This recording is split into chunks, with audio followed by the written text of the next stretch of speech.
But yeah, we saw all of this right here. We saw all of this. And we know everything about the comments from Cathy Engelbert. And Cathy Engelbert has basically said, she is very much implied, we made Caitlin. Caitlin's nothing without us. And by, with that, Caitlin's nothing without me. Even though Caitlin Clark was, absolutely, if you guys don't know, she was offered, 3 million, I think it was, to stay in college for a fifth year. It was something crazy. She was offered, that's the rumor that I've heard. To be fair, I've seen as low as 3 million, and I'll go with the most conservative. I've seen upwards of 7 million being quoted, but I don't know how true that is. Did the commissioner of the WNBA really say Caitlin Clark is nothing without the league? That single remark, whispered in interviews and echoed across headlines, has become the spark behind one of the biggest controversies in modern women's basketball. And you see right here, via the Fever, Caitlin Clark has no comment on this statement. So obviously, look, the journalists are just trying to get words from Caitlin. Caitlin hasn't done an interview in months. When you're on the injury list, you don't have to. But now it is now at a situation where the freaking half the media, or not even half the media, half the people that are involved in this, and I hate the way I have to say media in quotation marks, because people consider me WNBA media. Fuck that shit. I'm a guy who talked into a microphone. I do the same thing now as I did when I had absolutely zero following. At the end of the day, people are blaming me for some things. I'm like, dude, I just talk into a fucking microphone. And it's it's a sad state of affairs if something that I say holds weight. It's very different. But everybody's was trying to get a scoop from Caitlin Clark. And look, they were trying to get the scoop from Caitlin Clark. So much so that they realistically are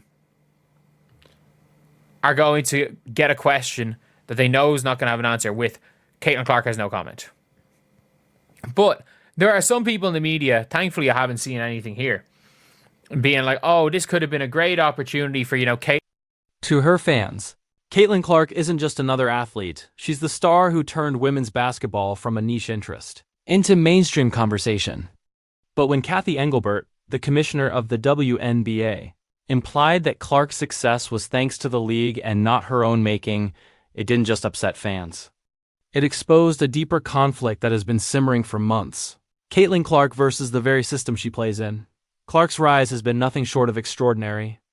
At Iowa, she shattered records, filled arenas, and turned college basketball into must-see TV. Millions tuned in to watch her games, often beating out men's broadcasts in viewership. By the time she declared for the WNBA draft, she wasn't just stepping into the league, she was dragging millions of new fans with her. She represented growth, money, and attention. But to some inside the league, that spotlight has become uncomfortable, even threatening. And now, with Engelbert's comment, the tension between Caitlin and the WNBA is out in the open. This isn't just a story about basketball. It's about control, power, and whether a player can become so big that she outshines the league itself. It all began with a carefully chosen set of words. Cathy Engelbert implied that the WNBA had made Caitlin Clark, framing her success as a product of the league's platform. On paper, that sounds harmless. But in reality, it was a pointed dismissal of what Clark had already built before she ever stepped onto a WNBA court. Fans erupted immediately because they knew the truth. Caitlin Clark wasn't created by the WNBA. She arrived as a star. Her games at Iowa routinely pulled millions of viewers, something women's basketball had never seen before. She sold out arenas across the country, not because the league marketed her, but because she was simply that magnetic. And then came the numbers. Reports surfaced that Clark had been offered staggering amounts of money, rumors ranging from $3 million to as much as $7 million, just to stay in college another year. Think about that for a moment, an individual player in women's basketball, being offered life-changing sums of money to avoid going pro. That's not the league making Caitlin Clark. That's Caitlin Clark, proving her worth long before the WNBA could even touch her brand. So when Engelbert tried to take credit, It didn't just feel false. It felt insulting. Fans saw it as an attempt to rewrite history, to claim ownership over a player who was already bigger than the league itself. And if Engelbert's words had simply been an isolated slip, maybe the controversy would have ended there. But what happened next proved that this was only the beginning. To really understand how outrageous Engelbert's comment was, you have to go back to the offers Caitlin Clark reportedly turned down. When she was finishing her 4th year at Iowa, rumors began to swirl. What if Clark stayed one more year? The name, image, likeness market had exploded, and boosters, brands, and sponsors were all lining up with money. The numbers varied depending on who you asked. Some sources said $3 million. Others claimed it was closer to 7. The truth may lie somewhere in between. But one thing was clear. She could have made more money by staying in college for 1 year than most WNBA players make in their entire careers. That alone tells the story. Caitlin Clark didn't need the WNBA to validate her. She didn't need their stamp of approval to be a draw. If anything, the WNBA needed her. She was the cash cow, the ratings magnet, the player who could finally bring national attention, and yet she chose the league. Not because she had to, but because she wanted to prove herself against the best. That decision only highlighted how much leverage she actually had. She wasn't a rookie begging for recognition, she was the rookie who could have walked away and still been set for life. The irony is impossible to ignore. The very player who sacrificed millions to join the WNBA is now being told she owes her fame to the league. That contradiction is what made Engelbert's statement so explosive. Fans didn't just see it as inaccurate, they saw it as a power play. An attempt to humble a player the league couldn't fully control. And if the commissioner's comment wasn't enough to stir controversy, the fire grew even hotter when Caitlin's name was dragged into a high-profile statement from another star player. Asterisk. The next wave of drama didn't even come directly from Caitlin herself, it came through another star, Napheesa Collier. During a carefully prepared speech, Collier name-dropped Caitlin Clark in what many saw as a subtle, but very deliberate jab at Commissioner Engelbert. Now, here's where things get interesting. Collier isn't the type of player who speaks recklessly. She's polished, thoughtful, and well-managed. Before going public with a statement of that magnitude, you can bet she cleared it with her team. And here's the kicker. She shares the same agent as Caitlin Clark. That means one thing is almost certain Caitlin knew about it. There's no world in which Collier would publicly invoke Clark's name without at least running it by her camp. And if Caitlin didn't outright write the words, she at least gave the green light. So when Collier's speech directly challenged Engelbert's stance, the league found itself in an awkward position. On the one hand, it was just another player speaking out. On the other, everyone knew Clark's fingerprints were quietly on it. And that made the message land even harder. Fans started speculating, was this Caitlin's way of speaking without actually speaking? Was she using Collier as a stand-in voice, allowing her frustrations to be aired while keeping herself technically silent? Because at the time, Caitlin Clark herself wasn't saying anything. For months, Caitlin Clark has chosen not to give interviews or comment on league drama. Officially, the reason is simple. She's on the injury list, and when you're injured, you're not required to do media. But silence can speak louder than words, and Clark's silence has been deafening. The media hates silence. Journalists thrive on quotes, reactions, and sound bites. And when Clark refuses to play that game, they grow restless. They start twisting narratives, filling the vacuum with speculation. Some accuse her of being disengaged. Others claim she doesn't care about supporting the league. But fans see something different.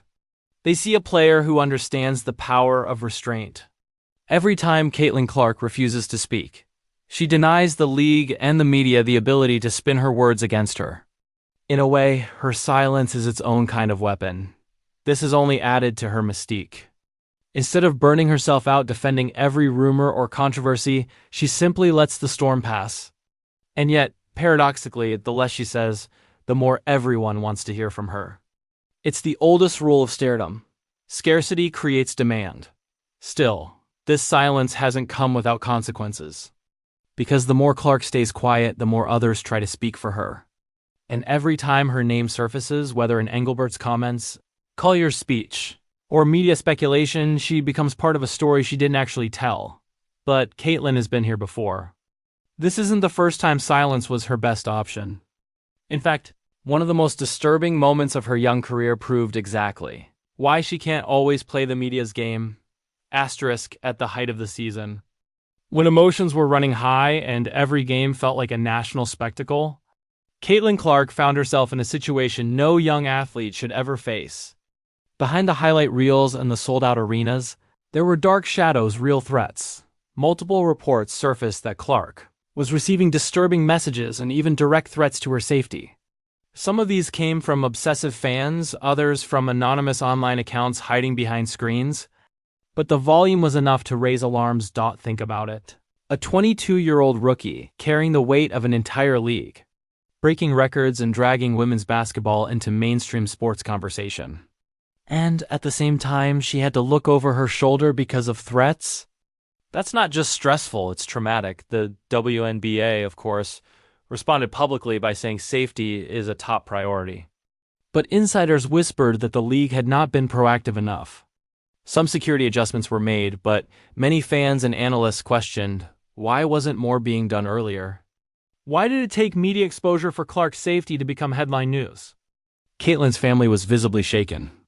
They had always been her support system, but now watching their daughter walk into packed arenas, knowing she had a target on her back, was a nightmare scenario. And all of this was happening while she tried to maintain her focus on the game. This moment marked a turning point. It wasn't just about basketball anymore, it was about survival in a toxic environment. And if Clark had any doubts about keeping her guard up, this sealed them. Speaking out too freely wasn't just risky for her career, it could put her in danger. Asterisk, while Clark was forced into silence, the media did what the media always does. It filled the void with narratives. Mainstream outlets began portraying Caitlin in conflicting lights. Some framed her as the savior of women's basketball, the star who could finally bring the WNBA into the mainstream spotlight. Others painted her as a divisive figure, claiming she received too much attention compared to veterans who had paid their dues.